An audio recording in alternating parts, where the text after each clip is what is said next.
magaalada Boorama waxaa saakay lagu qabtay shir lagaga hadlayay khilaaf soo kala dhexgalay ardayda dhigata jaamacadda Camuud ee ka yimid gobolada Sool iyo Sanaag iyo dhalinyarada reer Boorama isla markaasina dhaawac uu soo gaaray mid kamid ah dhalinyarada reer Boorama taasoo dhalisay weerar xoogan ay dhalinyarada reer Boorama kula kacaan guryaha ay deganaayeen ardayda dhigata jaamacadda Camuud ee gobolada kale ka yimid shirkan lagu soo afjaray khilaafkaasi ayaa waxa ka soo qayb galay maamulka gobolka awdal kan degmada Boorama uqaal salaadiin culamaa'udiin siyaasiyiin xildhibaano iyo maamulka jaamacadda Camuud ugu horeen waxaa madashan ka hadlay odayaashii ka socday dhinaca dhalinyarada reer Boorama oo ay kamid ahaayeen Suldaan Daahir Cusmaan Cilmi iyo Barqad Xaaji Cumar Qayre waxaana hadaladooda kamid ahaa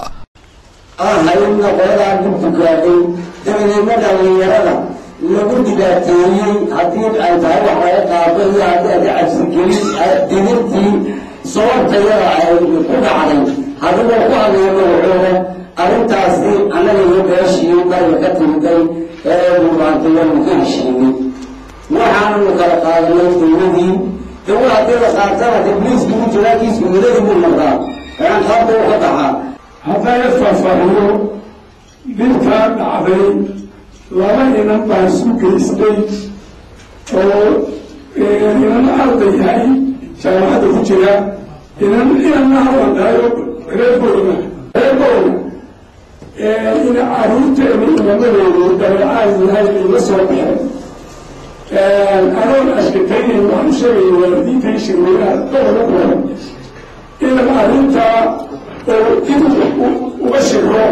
nin walba inan iyo oday iyo isaga dhalay sidoo kale waxaa madashan ka hadleen Fuaad Aadan Cadde iyo xildhibaan Indho oo kamid ah golaha wakiilada Somaliland xubnaha ugu jira gobolada Sool iyo Sanaag waxaana hadaladooda kamid ahaa waxa banaanka loo saaray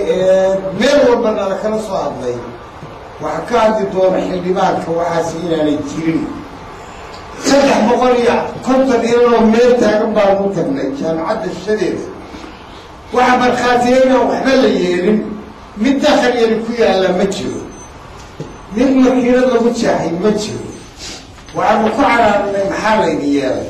way dideen didmadiina way ka bacday waxa ka hadli doona xildhibaanka anigu waxaan ka hadlayaa waxba anigu ma qarino reer Boorama guux baa igu jira guux dhexdiina abaa jira وأنا أنت يكفى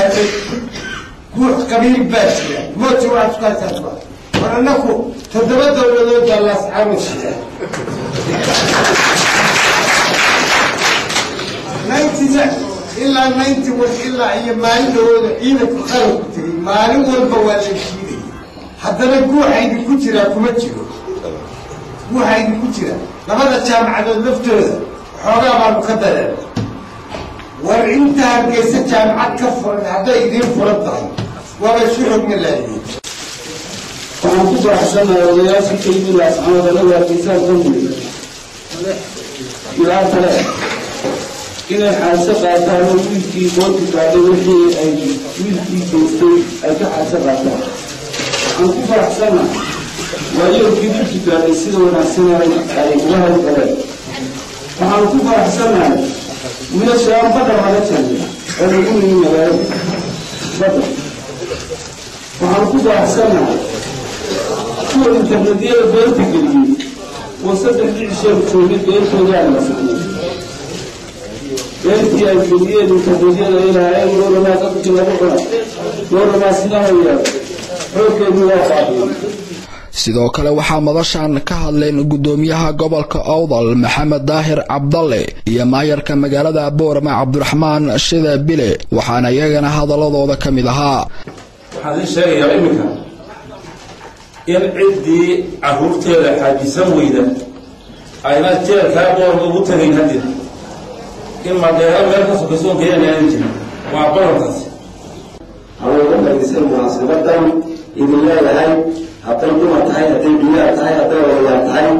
ciidanka nabadgelyada gacan hala siiyo ama la fududeeyo howlaha salaadiin dhowr ah ayaa madashan ka hadlay oo marka la isku soo aruuriya hadaladooda ay ku soo biyo shubanayeen inaan dadka reer Boorama loogu baran waxa dhacay aadna ay ugu xun yihiin. Suldaan Suleymaan Cali oo madashan ka hadlay ayaa waxa uu sheegay inay arintani tahay mid ay ku dhaliilan yihiin dadka reer Awdal, wuxuuna madasha ka tiriyay tixgabay ah oo u dhacay sidan: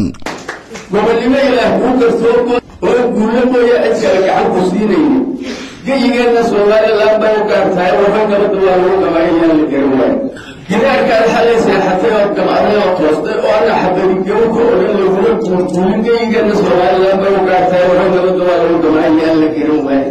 gegal xadda soo ku xiloo gaadna laga hayay